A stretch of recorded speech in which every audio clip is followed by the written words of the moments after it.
Everyone, and welcome to my statistical control charts presentation. In this presentation, I'm going to talk about the objectives and functionality of this statistical tool that we can have on our daily basis.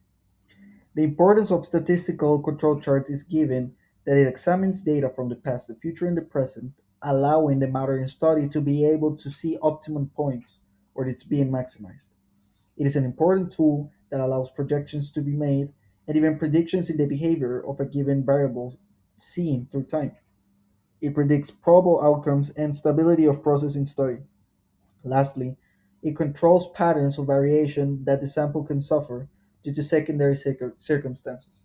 As in industrial engineering, we can encounter this in plant in an industry. We can have several processes or products that want to be optimized and wants to see the variation in time. Statistical control charts help us to oversee this and see if there's an improvement or if the process is lacking something.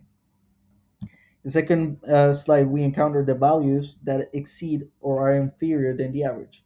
Statistical control charts work having the average as its standard point. It studies those values that exceed or are less than the average to make predictions. It is important to recognize the causes of variation if an improvement wants to be made in the future. If they are not studied, a lot will be lost in the samples. There are two types of causes of variation. We have the common, that's inherited or by chance, and we have the special, the one that it's assignable, that cause excessive variation. In the last slide, we encountered the structure and important features of the statistical control charts. We have the lower control limit that indicates the points that will be out of statistical control due to specific cause of variations. We have the upper control limit that indicate whether the variation of the process was exceeded, and we have the process average, which is the data, which is where the data is maintaining an optimum control level. Control limits are calculated by estimated the standard deviation, multiply that number by 3, and depending on the circumstance, if it's upper, you add 3 times the average, or in the lower limit, you subtract 3 times the average in to get those values.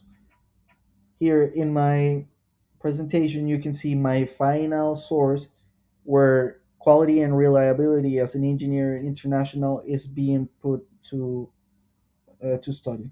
I hope you enjoyed this presentation and you learned a lot about uh, statistical control charts.